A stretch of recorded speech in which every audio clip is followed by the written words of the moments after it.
Morning, everybody. It is December 2, 8:10 a.m., 2021.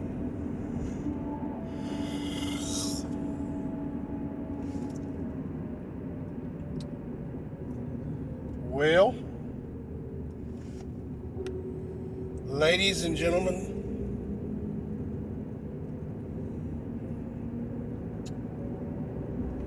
we had a school shooting in Detroit. So, looks like the gun grabbers are gonna, sharpen their pitchforks and rally for more gun control.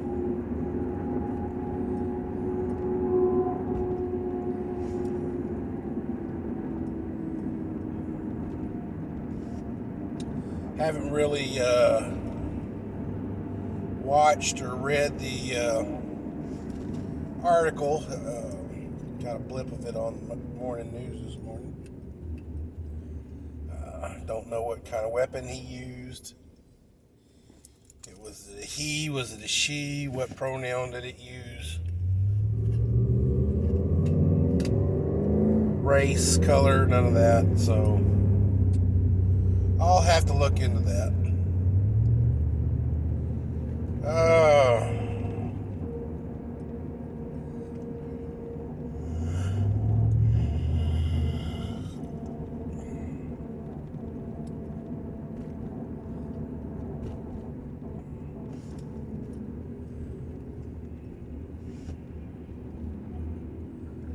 Want to talk a little bit about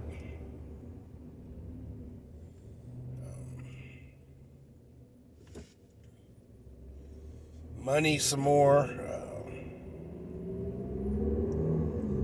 Want to talk about resource capital, currency versus money.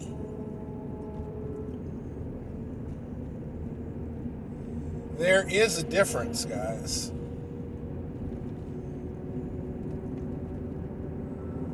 Currency and money have kind of been synonymous with each other. It's interchangeable. But there really is a difference in what is currency and what is money. Currency is like a IOU. Believe it or not, guys, paper money is theoretically an IOU.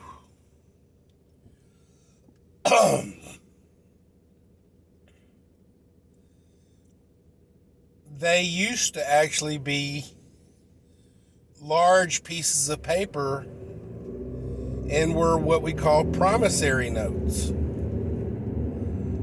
You can interchange this note for a certain amount of money.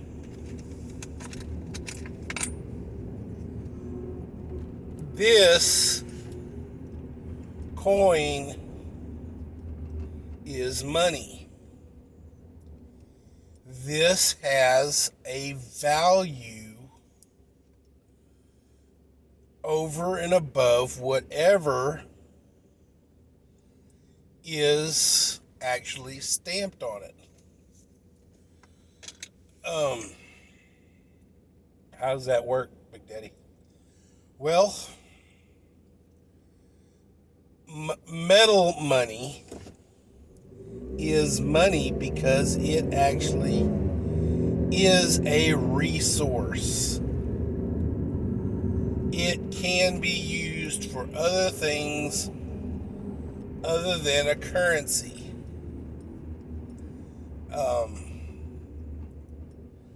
Currency can only be used as currency. Gold and silver doubloons and stuff like that were money.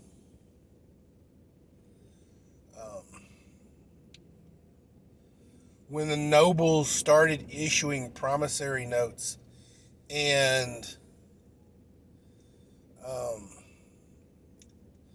you may know in England their money is called a pound. What that pound means is that note represented a certain weight of silver. It was always pounds sterling.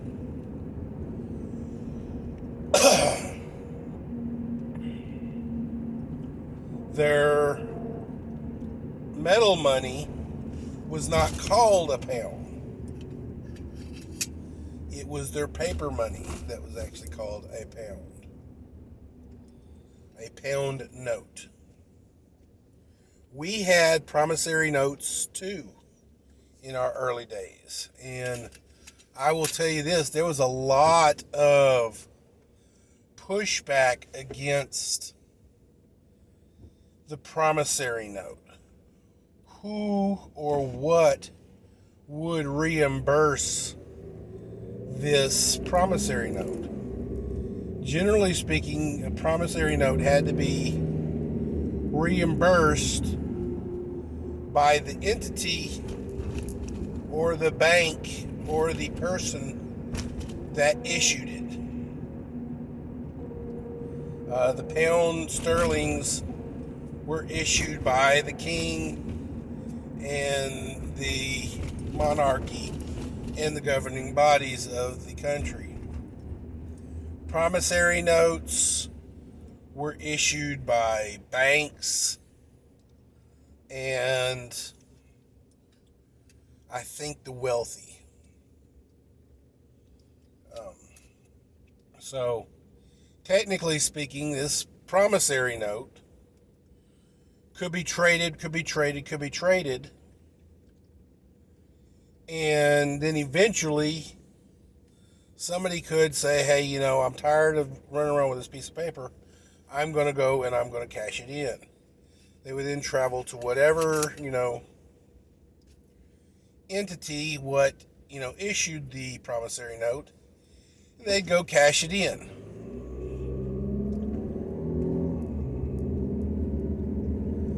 So, another form of currency is stocks and or bonds. What is a bond? A bond is literally a contract. I give a local, state, or federal government money towards a project for a return on my investment. They would give me, say I give them, say, $5 towards their deal. They would give me a $10 bond note. And given the span of however long this project was supposed to be a thing, once that time was allotted, that entity would then return back $10. So technically, I'm running around with this promissory note or a contract that is the entity is bound to return that money back to me.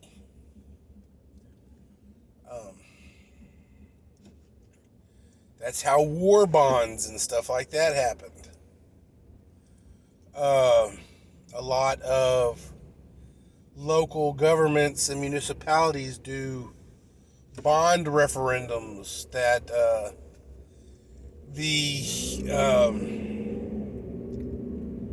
local referendum will actually then take some of your tax money. You'll vote to approve it. They'll take some of that tax money and it will bond them to getting this project done. And it will return back an investment back into the coffers of the municipality.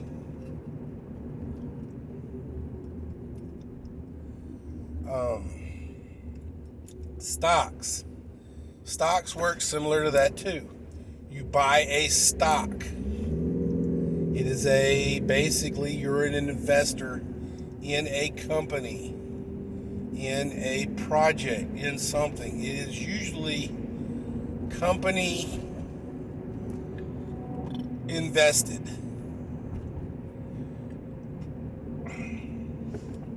Sometimes the company is actually a bank. So, there you go. You're investing in your money, giving them your money. They are then investing it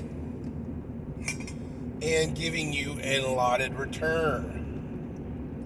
As the business company or stock company,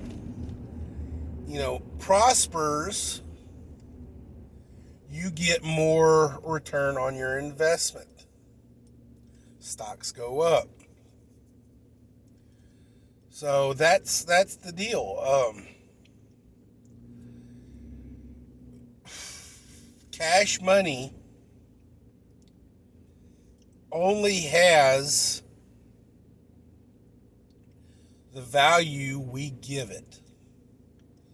Used to be our money was actually backed by precious metals, gold. Everybody's heard of Fort Knox, the American Gold Reserve.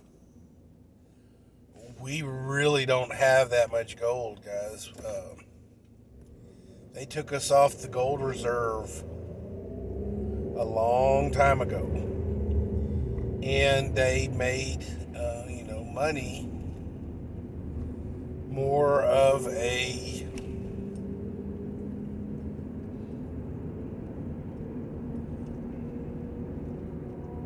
because money had already been used, people were becoming more and more comfortable with it. It just continued to have a value. You're investing more, whenever you use the federal currency, you're basically you're investing money in the country.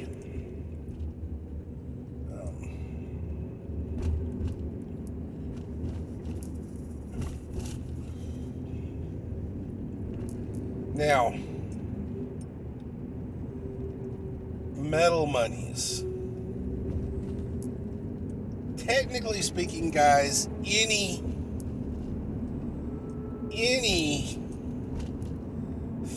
can be money. Using the barter systems and stuff like that, technically anything can be money. Food can be money. Food has a value other than a bartering material.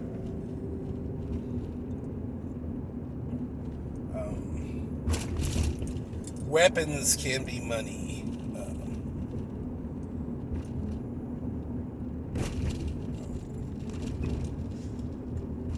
Clothing can be money. Money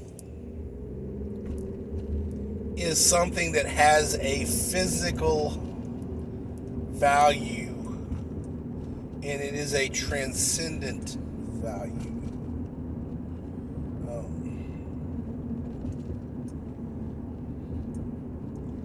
If,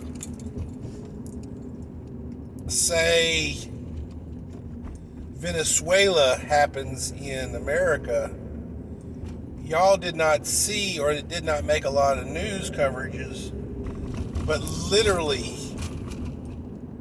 Venezuelan Venezuela currency was all over the streets, guys. It was completely devalued to the point where it was worthless. And by worthless, I mean, it had, other than the value of pretty colorful paper, whatever value you want to put onto that, maybe an artistic value to it, but considering how many of it was, or how much of it was that was out there, it wasn't like it was, a rare Rembrandt or something like that.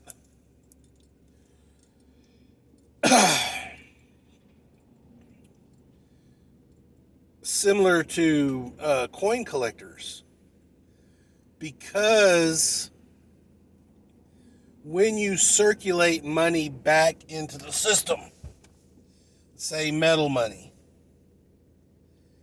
when a penny goes back to the Federal Reserve, that penny's date is actually marked. And what happens to that penny is, if that penny is worth more in alloy than it is on face value, the mint or the Federal Reserve will shoot that penny out of circulation and put it in a pile of other pennies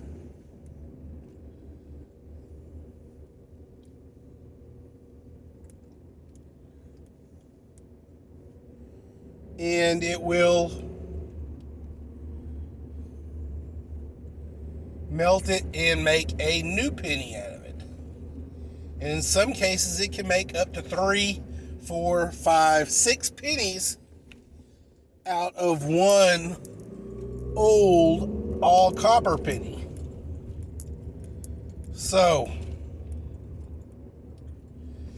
as money gets recycled and reminted and all that other stuff like that, the older, more valuable coins, resource value, become more rare. As they become more rare, there becomes a collector's value. So you have then a resource value on a penny that's, say, worth 25 cents. But because this penny is a specific date, and let's say there's only like 1,000 of these recorded left in the world, it becomes more desirable than that 25 cents, and it becomes more valuable to up to like $50,000, $60,000. So that's how that works. Paper money, the only thing that gives paper money a intrinsic value other than the number printed on the actual paper is printing press flubbers, meaning that you have a problem with the note, as in it was either just off center, something happened during the cut, something happened during the printing, there was a misalignment of something. Let's say that, one of the sheets of paper folded back a little bit and you got a misprint. You have now a dollar bill that is printed wrong. And here's the shits. Most dollar bills have to go through an inspection before they go into circulation. If this dollar bill, this misprint, actually makes it into circulation, then that is a big deal. Those are super rare. And they have an artistic value to them because of the rarity of it. So, a lot of times, what can happen is an inspector can say, wow, this is a really cool misprint. I'm going to go ahead and take it and see if, which is pretty much illegal, but it has happened, guys. I mean, literally, money talks, bullshit walks. If this guy or girl, sees this, misprint and says, man, this could go for some big bucks, it's nothing to, take a dollar bill and stick it in, a binder or something like that and take it home. And, I mean, it happens. I'm sure they have, stuff in place to stop it from happening, but you know what? Nothing is foolproof. So, what have we learned today? That paper money has the same value intrinsically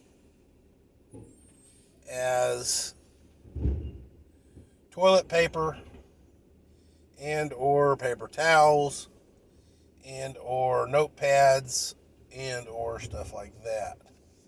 The paper value alone is its intrinsic value.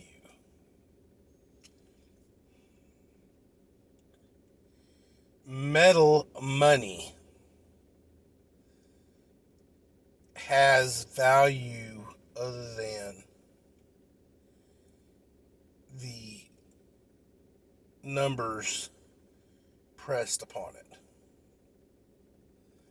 That is mostly why in the olden days doubloons and coinage really didn't have a value stamped upon it.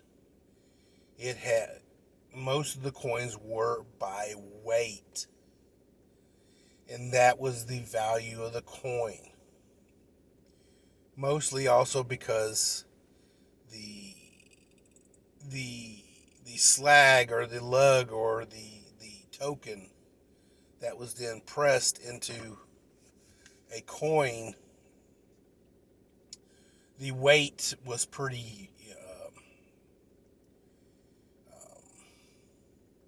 crude. They got pretty good, but when you're trying to mass produce, stuff like that, it's a slow process. So that's how that went. But what gave it, more intrinsic value was what country of origin that currency came from. They could be sure, given whatever country it was from, the purity of that metal and the backing of the country or the monarchy that was stamped on the actual currency. So that's how that went.